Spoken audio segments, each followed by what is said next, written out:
The internet has captured and enslaved the drunken shithead from North Leeds.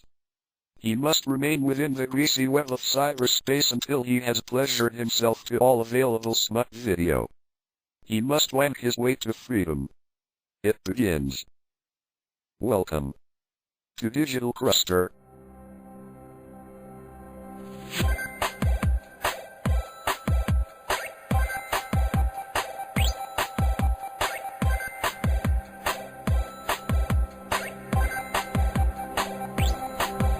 It's Digital Cruster, cannot wait.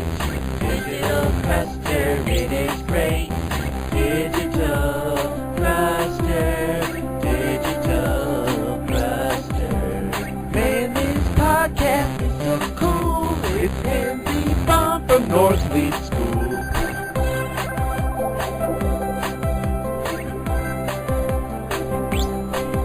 It's Digital Cruster, cannot wait. Digital Cruster, it is great. Digital Cruster, Digital Cruster. Man, this podcast is so cool. It's Andy Bomb from North Leeds School.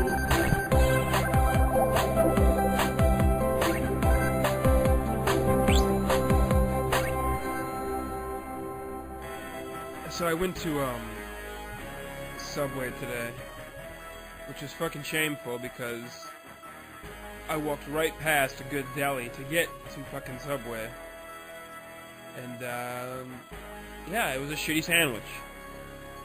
Subway is fucking shitty. It's a $5 shit log. Wasn't that good? But I think that's mainly because my sandwich artist was a bad Jackson Pollock impersonator. You know, there were olives and lettuce just strewn haphazardly throughout my sandwich. And some people thought it was a creative culinary creation. Others called it a fucking mess. They said, you know, anyone can just throw condiments on a bun and call it a sandwich. Well, maybe so. You know. Why are the Subway workers the sandwich artists? And if you think about it, I'm the true artist. It was my idea to mix the chipotle sauce with the low-fat mayo. I developed the premise that banana peppers can coexist with jalapenos on the same canvas. I'm the goddamn sandwich artist. Sure, they suggested that I toast it, but I okayed it. It was my call. They were merely my sandwich apprentice, and together we created a masterpiece, a museum-quality hoagie. Truly, a work of an inspired soul, fueled by hunger and the need to create great sandwich art. You know how many artists' work is worth more money after they die? Not my sandwich work. No. My sandwich art is most valuable the moment it is created. If you let my sub-art sit for even 1 week, it becomes stale and moldy. It entirely ruins the integrity of my art. My sandwich art is also for my enjoyment only. Once you consume my art, you know what it becomes? Shit. Literally, metaphorically, metaphysically, no matter which way you slice it, you turn my beauty into shit. And I think that's beautiful. Yeah, the trip to Subway was shitty. I didn't enjoy it. But it sure beat my ill-fated trip to the Salvador Deli. The roast beef wasn't even sliced. In fact, the cow wasn't even dead yet. We just got this bloated animal bleeding vinaigrette out of its eyeballs. Tomato slices melt into the side of the side of the bread, just fusing with the plastic tray. Man, that's a surreal sandwich, man. Indeed it is. It was also better than my trip to, not Panera Bread, what's the other one? Pantera Bread. This goth chick serving you sad, pale sandwiches. Vulgar display of panini! Fucking hummus! Bread bowl from hell! fucking flatbread. Those are some aggressive sandwiches. Both going in and coming out. You know. Far beyond diarrhea. Hope you enjoyed the Pantera jokes. Motherfuckers.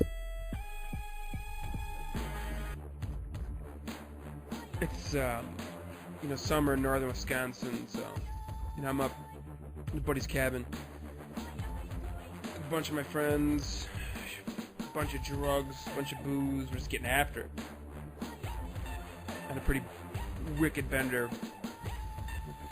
And then one morning at like 7 a.m., this guy next door starts mowing his lawn, except he doesn't have a lawn, he has fucking gravel.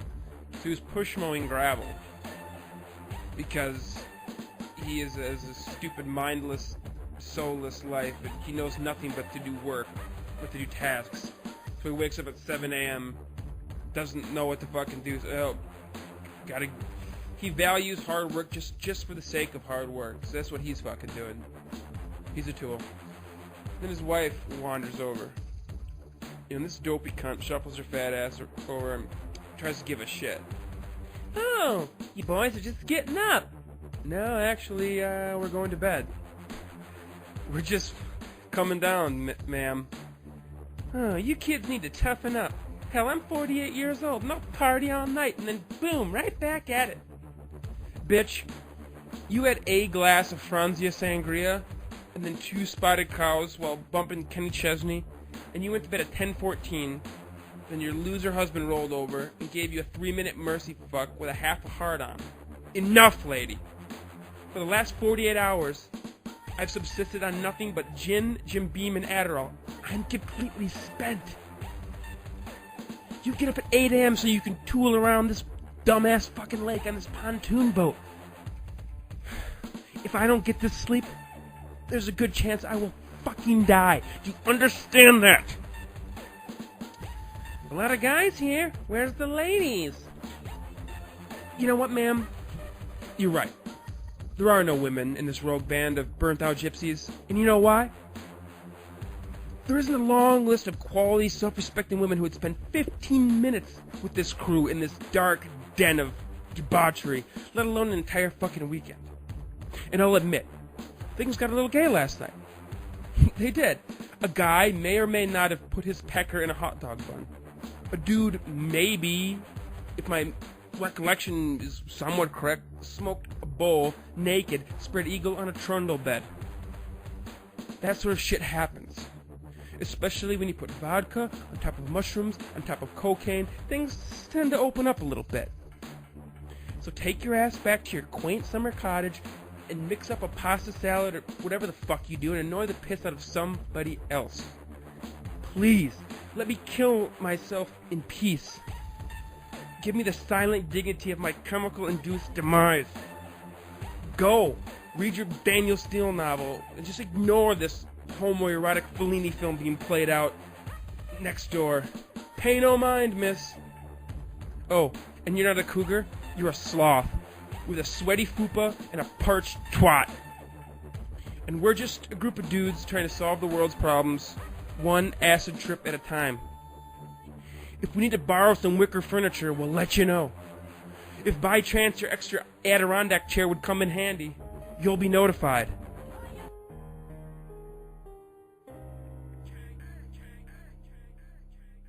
Captain Morgan Spice Rum. Of course you've heard of it. It's a well-known, well-respected intoxicant. Too rich for my blood. It's just too expensive. You'd have to settle for the cheaper knockoff version, Admiral Nelson Spice Rum. Cheap-ass Admiral Nelson. It tastes just awful, but it will get you drunk. Believe you me. People will tell you that Captain and Admiral taste actually the same. And those people are full of shit. Let me elaborate.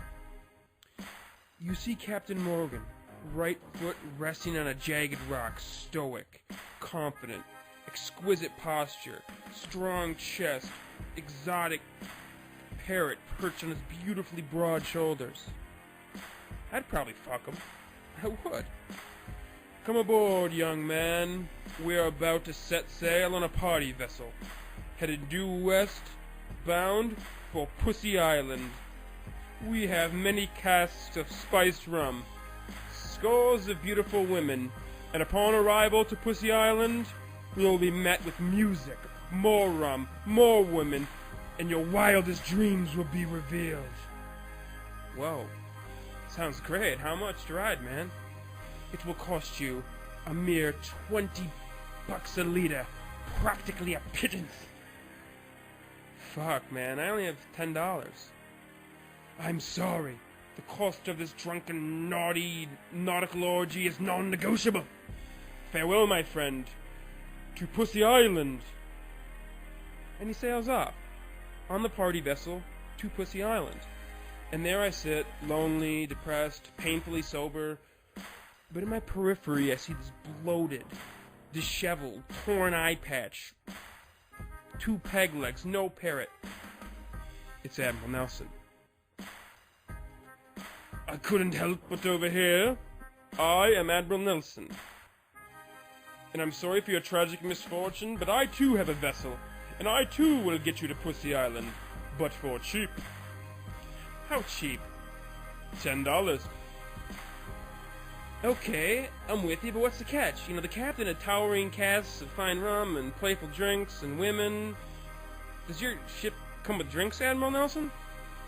I have 1 liter of my subpar rum and 2 cans of warm Diet Right soda. And what about the women? No, sir. This here is a rogue vessel. It transports criminals, degenerates, marauders, and losers like you trying to get to Pussy Island. For cheap. Wow, you had me at Diet Right. Here's my $10. Let's do this. And he did not sugarcoat that vessel. It was a rickety-ass ship, and that Admiral Nelson chartered the most turbulent, nauseating, horrific journey through unforgiving, choppy waters. And we got to Pussy Island, oh yeah. But we were too late.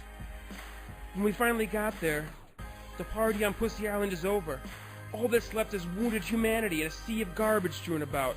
Spent glow sticks, crushed plastic cups, used rubbers, 2 dudes still passed out, 1 solitary female huddled, crying in her own shame. And I thought to myself, wait, you've been here before. You've been to Pussy Island the day after the party. Thanks to Admiral Nelson. That fucking asshole. Damn you, Admiral Nelson, you screwed me again.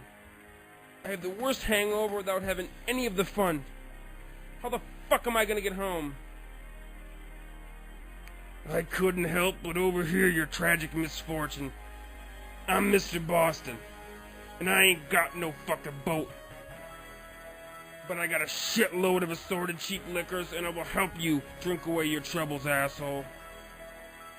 And what business do you have on Pussy Island? Loser's Lagoon is 10 miles that way. That's the difference. Bitches. We're rolling here on digital Cruster. Just want to let everyone know that kind of the setup of the show now, where I just kind of do these bits over these beats. Bits over beats. That's only going to be a 1 component of the show, of the real show. When I launch it in 2011, I'll be doing a weekly show, hour long, well edited, well written, and yeah, and it's going to have a main URL where you can download it easily, and hopefully if I follow through like I should, there'll be an iTunes feed, and it's a lot of fun. Whoa! Whoa! Hey, everybody! It's Tim Thornby, coming at you.